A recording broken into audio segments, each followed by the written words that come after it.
감옥에 있고 빌립보 성도들은 자기들의 사는 곳에 있는데 비록 바울이 감옥에서 불편하기는 해도 바울이 누구 안에 있다고요? 주 안에 있기 때문에 바울은 자족하고 또 기뻐하며 살고 있습니다. 그런데 이제 빌립보 성도들은 자기들의 생활하는 곳에 자유롭게 있는 것 같지만 로마가 그들을 다스리고 있었습니다. 그리고 예수 믿고 교회 다니는 것 때문에 핍박이 있었습니다. 그 어려움이 있었던 거죠.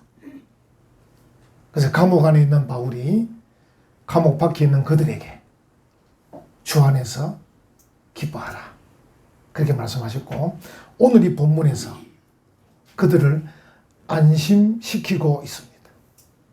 한번 보십시오. 19절에 나의 하나님이 그리스도 예수 안에서 영광 가운데 그 풍성한 대로 너희 모든 쓸 것을 어떻게 하시리라? 채우시리라. 그러니까 감옥 안에 있는 바울이 감옥 밖에 있는 그들을 위로하고 있습니다. 여러분, 이게 기독교입니다. 자본주의에서는 안 되죠. 자본주의는 누가 돈이 많으냐, 누가 좋은 대학을 나왔느냐, 이게 중요한데, 기독교에서는 누가 그리스도 안에 있느냐, 이게 중요합니다. 그래서 감옥 안에 있는데 굉장히 불편한데 그 바울은 나는 기뻐한다. 또 우리 지난주 배운 나는 자족한다. 스스로 만족한다. 그래서 너희들도 기뻐해라.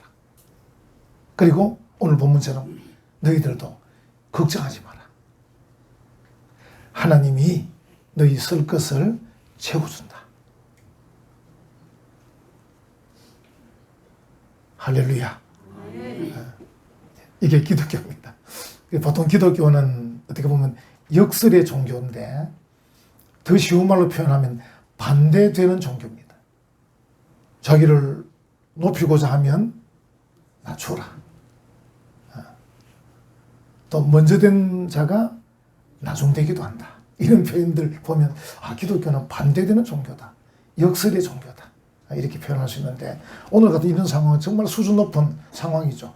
감옥 안에 있는 사람이 감옥 밖에 있는 사람들에게 안심해라, 걱정하지 마라, 하나님이 너희 모든 쓸 것을 채워줄 것이다, 이렇게 말하고 있습니다. 이제 이 19절 내용을 읽어보면 그 모든 통로, 우리가 보통 이제 어떤 복이 임하든 은혜가 임하든 이런 임하려면 통로가 있잖아요. 통로. 그 통로가 뭐냐? 그리스도 예수 안에서. 이렇게 나오죠? 그리스도 예수 안에서. 그리스도 예수를 통해서 너희에게 모든 쓸 것이 전달될 거다. 그러니까 걱정하지 마라. 너희들의 미래는 하나님이 책임지신다. 이렇게 말씀하시는 거예요.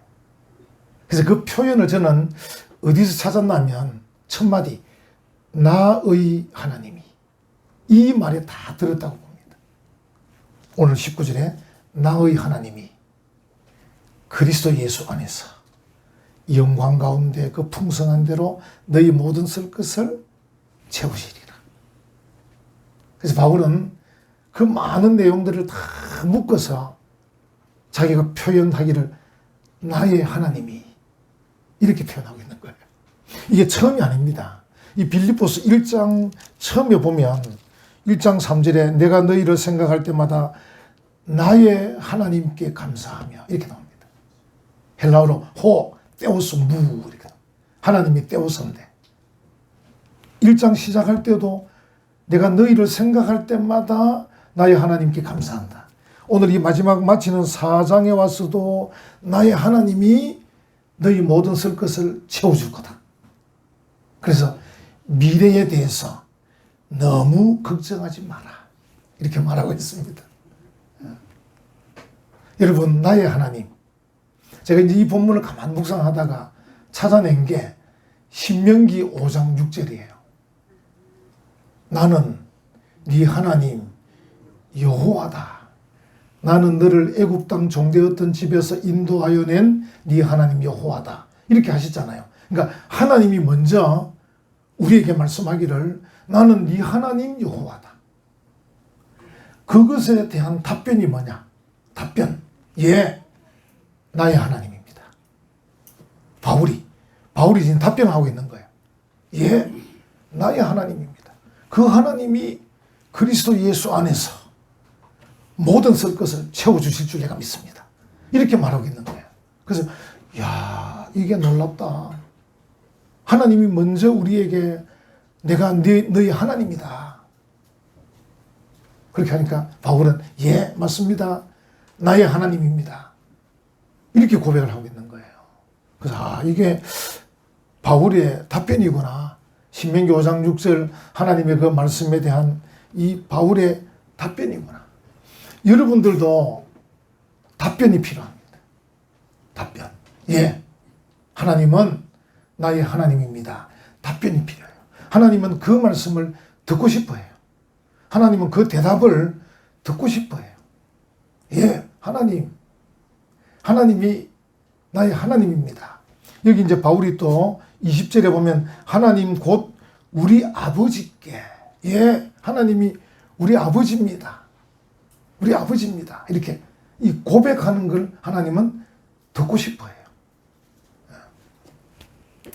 여러분, 하나님을 나의 하나님 이렇게 말했을 때는 그 하나님에 대해서 알고 있다는 뜻이잖아요.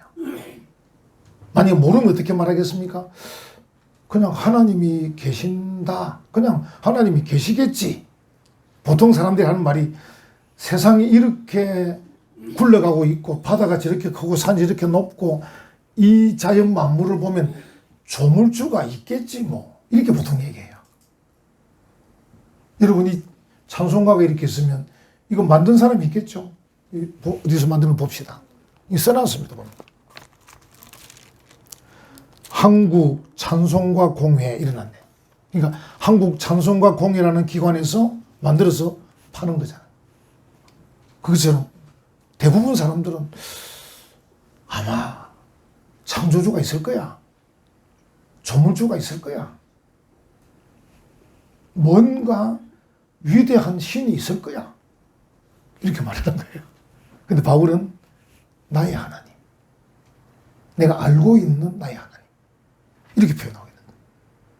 그러니까 여러분과 저도 이제 하나님을 만나신 분도 계실 거고 아직 막연하게 잘 모르는 분도 계실 거예요.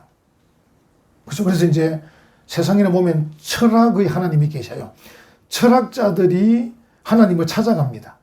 철학적으로 이렇게 저렇게 막 얘기하면서 그래서 하나님이 계신다고 봅니다. 이렇게 얘기할 수 있습니다. 토마스 아퀴나스 같은 1200년대 살았던 분인데요. 천주교에서 아주 존경하는 그런 분이신데 이 토마스 아퀴나스 같은 이 뛰어난 천재 같은 학자들이 그런 걸 만들어요. 설명해가지고 그 설명을 들으면 그래 하나님 계신 것 같아 이렇게 할 수 있도록.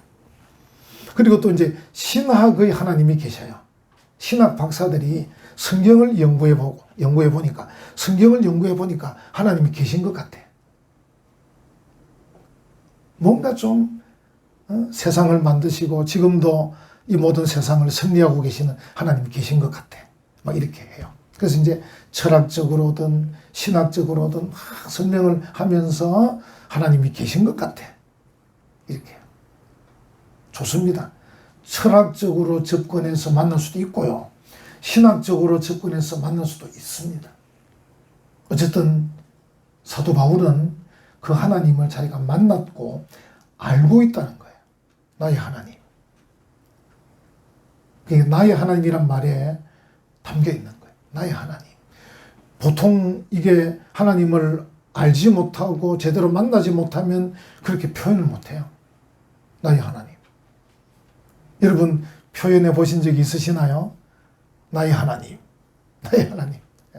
바울은 그렇게 지금 표현을 하고 있다. 그래서 이 바울이 이 하나님을 지금 사랑하고 있습니다. 왜 사랑하냐면요. 우리가 이 표현을 보면 나의 하나님. 소유격이잖아요. 소유격. 내가 하나님을 소유하고 있습니다. 이런 뜻이잖아요. 여러분들이 왜 내 아들, 나의 아들 이러잖아요. 우리 옛날 할머니들은 딸은 별로 안 좋아하고 아들만 좋아하시는데 요즘 또 할머니들은 또 딸을 좋아하셔요. 딸을 좋아하고. 시대가 좀 바뀌는 것 같아. 그래서 이제 가만 생각하면 아들이든 딸이든 다 좋은 것 같아. 그래서 내 아들, 내 딸, 내 손자, 내 손녀 나름대로 소유의 개념으로 자기 것은 아니지만 그래도 누가 물으면 내 손자입니다. 이렇게 얘기하잖아요. 그래서 내가 소유하는 내 손자입니다 하는데 실제 그 말은 무슨 뜻입니까? 내가 사랑하는 손자입니다. 이런 뜻입니다.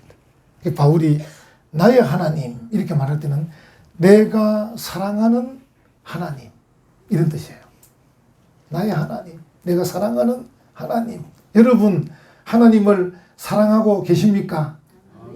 여러분이 하나님을 사랑하고 계시면 여러분 입에서 나의 하나님, 나의 하나님 할 수밖에 없는 거예요. 사랑하지 않으면 그냥 하나님이 계신가 이 정도죠. 그래서 바울은 자기가 그 하나님이 계심을 알고 있고 또 그 하나님을 자기가 소유하는 것처럼 나의 하나님이라는 표현을 통해서 사랑하고 있습니다. 하나님 내가 사랑해요. 사랑해요. 그리고 이제 이 하나님이란 말 자체가 굉장한 그 의미가 들어있거든요. 아까도 말씀드렸지만 하나님을 믿지 않는 사람들도 뭔가 하나님이 계시는 것 같아. 뭔가 세상을 만드신 분이 계신 것 같아. 막 이렇게 우리보다는 더 위대한 힘이 있다고 생각을 하잖아요. 마찬가지 사도 바울이 나의 하나님, 이 하나님이란 말, 데오스, 헬라어로, 히브리어로 엘로힘이라는 이 말 속에는 능력의 하나님, 권세 있는 하나님, 전능하신 하나님, 이게 다 들어있는 거예요. 그 속성이 다 들어있는. 지금 이 바울의 편지를 받는 빌립보 성도들은요, 원래는 하나님을 믿지 않았어요. 원래는 이것저것 여러 가지 믿는 다신교였어요. 다신교. 그죠? 여러분들이 아시는 그 알렉산더 대왕의 그 본거지 마케도냐, 그다음에 그리스, 이 반도에 살고 있었는데 사도 바울이 오늘날 터키에서 건너갔을 때 그들은 하나님을 몰랐습니다. 그들은 여러 가지 신을 믿고 있었습니다. 금으로도 만들고 은으로도 만들고 동으로도 만들고 나무로도 만들고 많은 걸 만들어 놓고 신이라고 믿고 있었습니다. 나중에 여러분 그 사도 바울이 우리가 아테네 가서 전도할 때 사람들을 보니까 이것저것 막 믿고 있는 거예요. 그래서 아덴 사람들아, 너희가 이 금이나 은으로 뭘 만들어 놓고 믿고 있는데 하나님은 이런 것으로 만든 분이 아니다. 하나님은 유일하시고 전능하신 하나님이다. 막 이렇게 외칩니다. 이 빌립보 지역에 갔을 때에도 사도 바울이 봤을 때 그 빌립보 사람들이 이것저것 믿고 있는데 막 복잡하게 믿고 있는 거예요. 그들에게 바울이 하나님, 엘로힘, 데오스, 하나님을 이야기하고 있는 거예요. 그래서 나의 하나님, 너희가 전에 믿었던 막 복잡한 이런저런 막 그런 잡신들이 아니라 유일하신 하나님, 능력 있는 하나님, 전능하신 하나님, 그 하나님이 나의 하나님이고 그 하나님을 너희가 함께 믿고 있는데 너희 미래를 그분이 책임지실 거야. 걱정하지 마라. 이렇게 말하고 있는 거예요. 이런 의미들을 바울이 막 담아서 얘기하는 거예요. 아마 빌립보 성도들이 이 말씀을 듣고는 굉장히 힘이 됐을 겁니다. 힘이 됐을 겁니다. 그리고 아까 말씀드린 대로 그 하나님 표현을 20절에는 아버지라고 말하잖아요. 아버지. 예를 들어서 여성들로 말하면 남편도 될 수 있고요. 남편. 또 자녀들로 말하면 아버지도 될 수 있는데 이 말이 왜 나오냐면 하나님께서 아까 말씀드린 대로 먼저 나는 네 하나님 여호와다 할 때 그 나는 네 하나님이라 할 때 그 말 속에 나는 네 아버지다. 이게 다 들어있는 거예요. 내가 네 아버지다. 걱정하지 마라. 미래에 대해서 두려워하지 마라. 내가 다 책임진다. 이렇게 말씀하고 계셔요. 그 말씀을 창세기로 올라가면 아브라함, 여러분이 잘 아시는 아브라함과 먼저 약속을 맺습니다. 나는 너희 하나님이 되고, 이렇게 나옵니다.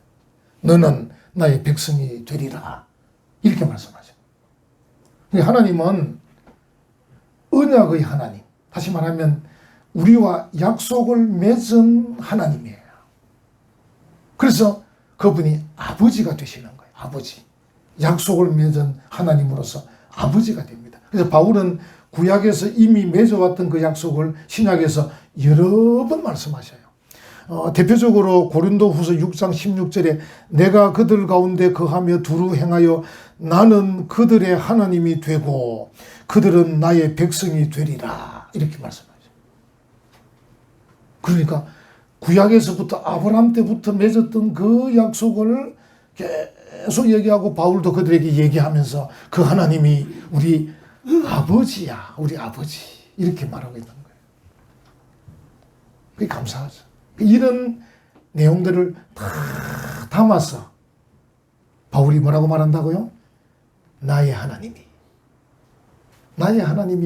그리스도 예수 안에서 너희 모든 쓸 것을 채우시리라.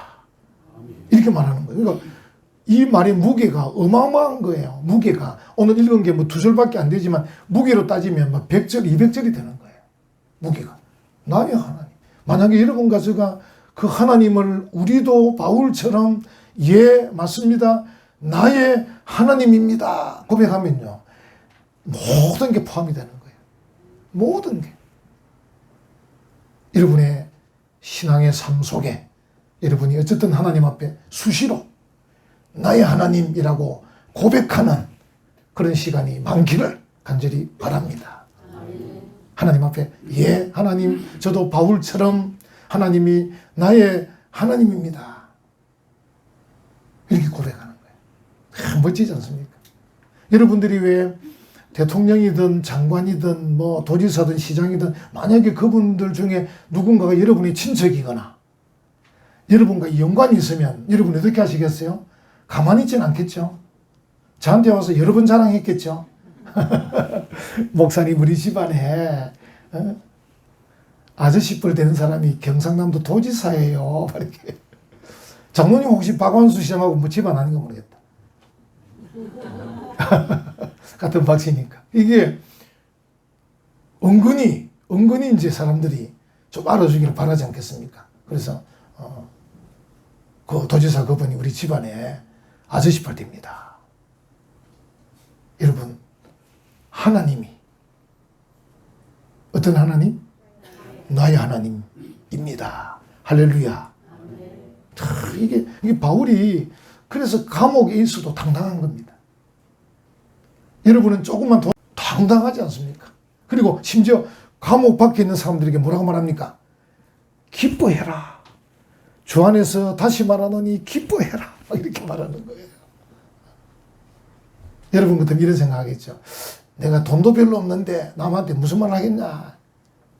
생각이 무슨 생각입니까? 자본주의 생각이라. 돈에 지배받는. 돈이 얼추 하나님이라. 돈이 많던 적도 무슨 관계 있습니까? 돈은 아이고 내가 뭐 서울대학교도 안 나왔는데 말하면 되겠나. 이것도 이 자본주의 생각입니다. 우리에게 있어서 가장 중요한 예수 그리스도. 그분이 내 안에 계시고 그분이 나의 주님이시고 그분이 나를 위해 십자가 달려 죽으셨어요. 그리고 그분을 통해서 그죠? 그분을 통해서 하나님께서 나를 자기 백성으로 삼으셨어요. 내가 하나님의 백성이에요. 지금도 유럽 국가들 보면요. 유럽 국가들 보면 여러분이 이상하게 여기실 건데 영국 같은 나라도 총리가 모든 걸 다 해요. 내각 책임제이기 때문에 총리가 우리나라 대통령과 같은데 근데 또 왕실이 있어. 왕이 또 있어요. 왕세자가 있고. 이게 왜냐하면 옛날부터 있던 것인데 이걸 완전히 처리하지 않고 중간에 그 왕실에 영국 정부가 많은 돈을 해마다 줍니다. 그래서 이걸 뭐 안 하기도 그렇고 하기도 그렇고. 그러니까 옛날부터 내려온 그 왕족들의 집안이다 보니까 이분들을 어쨌든 대우를 하고 있는 거예요.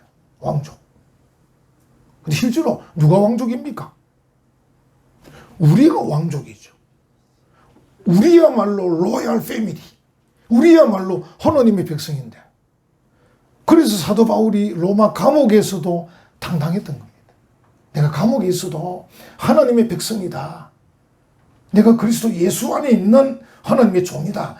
그래서 그가 당당했던 겁니다. 그래서 기뻐해라. 이 땅의 삶을 70년, 80년, 90년 살다가 죽으면 하늘나라 갈 건데 이 땅의 삶이 전부가 아닌데 이 땅의 삶에 너무 매여있지 말고 하늘의 상급을 바라보고 당당해라. 우리야말로 정말 왕족입니다. 왕족. 우리야말로 왕족입니다. 하나님의 백성, 하나님의 자녀, 하나님의 일꾼, 하나님의 종. 바울이 그 자세를 가지고 지금 말씀하고 있습니다. 그러면서 제가 첫 마디에 말씀드린 대로 이 빌립보 성도들, 그들이 감옥 밖에 있기는 있어도 로마 치하에서, 우리 옛날에 일제 치하에 있었던 것처럼 로마 치하에서 참 어려운 그 상황, 그리고 예수 믿는다고 핍박받는 그 상황 속에는 그들에게 바울이 뭐라고 말하냐면, 다시 19절 보시면, 나의 하나님이 그리스도 예수 안에서 영광 가운데 그 풍성한 대로. 여기 이제 영광 가운데 그 풍성한 대로인데, 이게 떨어지는 게 아닙니다. 이제 번역을 하다 보니까 한국말로는 영광 가운데가 앞에 나왔지만, 원래 헬라어로는 요게 엔독세, 요 뒤에 붙어 있는 겁니다. 풍성한 것을 수식하는 말입니다. 엔독세. 우리 영광이 헬라어로 독사인데, 독사. 그 우리 아는 독사가 아니고, 독사가 이제 꼬리가 비내서 엔독세. 영광 가운데 그 풍성한 대로. 그러니까 지금 하나님은 우리에게 풍성한 가운데 다 줄 수 있는 분이신데, 그분이 우리에게 필요할 때마다 주시는데 그 모양이 영광스러운 모양. 이 영광은 천국의 영광 이전에 이미 이 땅에 사는 동안에도. 그래서 이제 성도들은 어떻게 보면 물질이 조금 없어도 이것저것 부족한 게 많은 것 같아도 사도 바울처럼 하나님의 자녀, 하나님의 일꾼으로서 당당하게 살고 있으면 세상 사람들이 알아봅니다. 영광 가운데 있음을 봅니다. 저 사람 뭔가 당당해. 별로 배운 것도 없는 것 같은데. 가진 것도 별로 없는데. 외모적으로도 별로인데. 도대체 왜 저리 당당한 거야? 왜 얼굴에 빛이 나는 거야? 그래서 여러분들이 그림 보시면, 천주교 그림 보면 머리 위에 동그란 거 붙여놨죠. 이렇게. 여러분과 제가 걸어 다니면 다른 사람들이 우리 머리 위에 동그란 게 이렇게 달려있는 걸 볼 수 있을 정도 되면 제일 좋은 거죠. 그게 엔독세. 영광 가운데 풍성한 대로 모든 쓸 것을 채워줄 것이다. 그러니까 하나님이 지금 가지신 것이 많기 때문에, 하나님이 만물의 주인이잖아요. 하나님이 만물의 주인이기 때문에 풍성하게 갖고 계시고, 그걸 우리에게 필요적절하게 주시는데, 주시는 그 형편과 사정 따라 이 영광스럽게 해주셔요.